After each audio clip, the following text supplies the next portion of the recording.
चलिए एक छोटा सा क्वेश्चन आपके सामने है कि company A has 2 projects to select from, it can only select 1। ठीक है जी, दो प्रोजेक्ट्स हैं, एक सेलेक्ट करना है और एक और बी दोनों का इक्वलेंट, दोनों का जो है वो इनिशियल आउटले 500 और 500 है। आपको कहा जा रहा है कि जनाब select on the basis of equivalent annual income. ठीक है जी, तो आप एक काम करें, 2 मिनट के लिए ज़रा इस इनिशियल आउटले को इग्नोर कर दें। ठीक है, 2 मिनट के लिए, क्योंकि इनिशियल आउटले दोनों का बराबर है तो इसको इक्वेशन में रख के कोई फायदा नहीं होगा। ठीक है जी, तो उसको इग्नोर कर दें 2 मिनट के लिए। अब एक काम करें, जरा प्रोजेक्ट ए और बी में देखें कौन सा प्रोजेक्ट आपको ज़्यादा इक्वलेंट एनुअल इनकम कमा के दे रहा है। एक तरीका तो ये है कि आप इन दोनों की प्रेजेंट वैल्यू निकाल लो और एनपीवी निकाल लो, जो बड़ा हो वो पिक कर लो, बिल्कुल सही तरीका, this is the best possible way. ठीक है जी, लेकिन एग्जामिनर कह रहे हैं नहीं, मुझे तो आप एक काम करो, इक्वलेंट एनुअल अमाउंट निकाल के दो, इक्वलेंट एनुअल इनकम निकाल के दो। तो मैं एक काम कर रहा हूं सर, मैं इक्वलेंट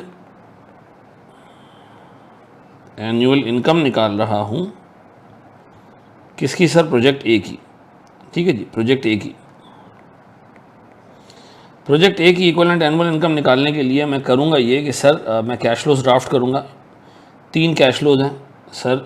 1, 2 मिनट के लिए मैं इनिशियल आउटले को इसलिए इग्नोर कर दिया कि इनिशियल आउटले दोनों प्रोजेक्ट्स में सेम ही है। ठीक है जी, उसको भी इंक्लूड कर सकते हो, लेकिन चूंकि सेम है तो इग्नोर कर दो। 400, 300, 300, 400, 300, 300, इन तीनों की मुझे प्रेजेंट वैल्यू चाहिए एट 10%। तो सर अगर मैं 400 को 1.1 से डिवाइड कर दूं तो ये मेरे पास आता है मेरे प्यारे बच्चों 363.636।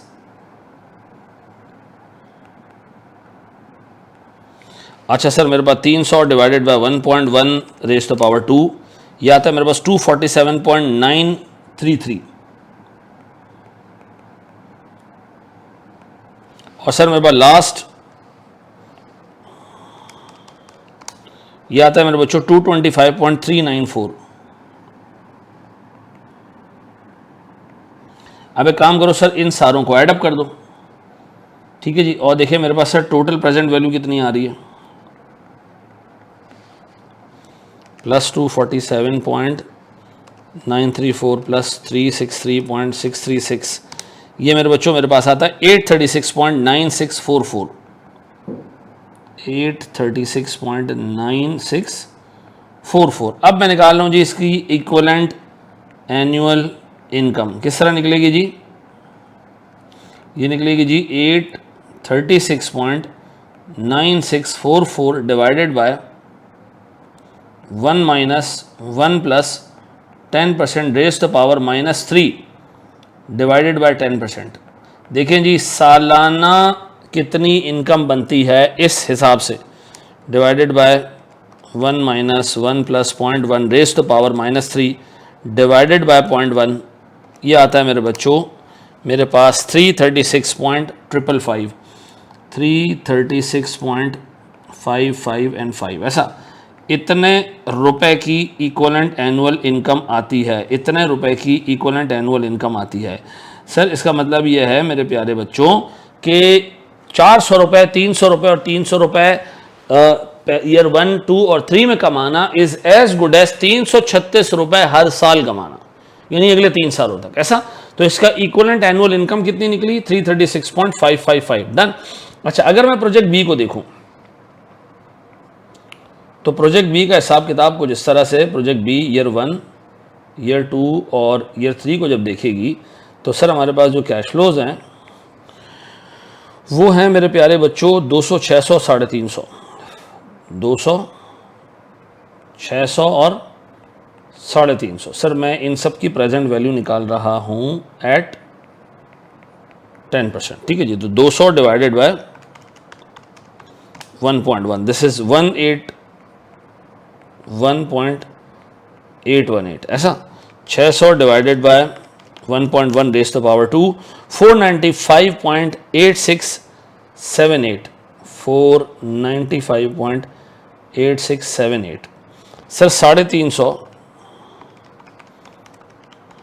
Divided by 1.1 raise to power 3, यह आता है मेरे बच्चों 262.96। अब बताएं सर इन सब को एडअप करें, 495.8678 प्लस 181.818। सर ये आता है मेरे बच्चों 930.645।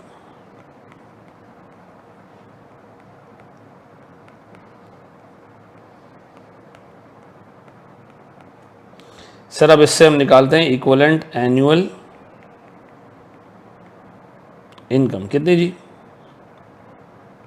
930.645 divided by 1 minus 1 plus 10% raise to power -3 divided by sir 10%।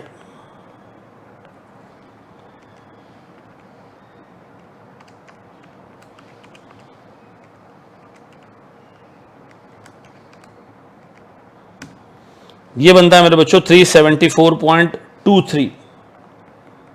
Equivalent annual income बनती है ₹374.23। ऐसा, अब मुझे एक चीज़ ये बताओ मेरे प्यारे बच्चों, ज़्यादा इनकम एक दिन में कहाँ बन रही है? ज़्यादा इनकम एक दिन में कहाँ, एक साल में कहाँ बन रही है?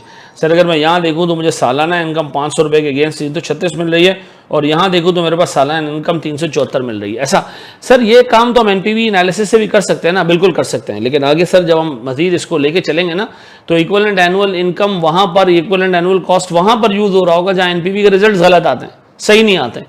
तो अभी तक तो हमने ऐसा देखा कि जी एनपीवी से भी काम चला सकते थे, इक्विवेलेंट एनुअल एक्सपेंडिचर या इनकम का भी वही रिजल्ट होगा जो एनपीवी का होगा, यानी दोनों में से आप एक अप्रोप्रिएट प्रोजेक्ट ही सेलेक्ट करें। इस केस में हमने प्रोजेक्ट सेलेक्ट किया प्रोजेक्ट बी। इवन अगर आप एनपीवी भी निकालते project B would have been selected, ऐसा ए नहीं होता सेलेक्ट। ऐसा बड़े एक स्टेप और आगे जनाब। Thank you ji.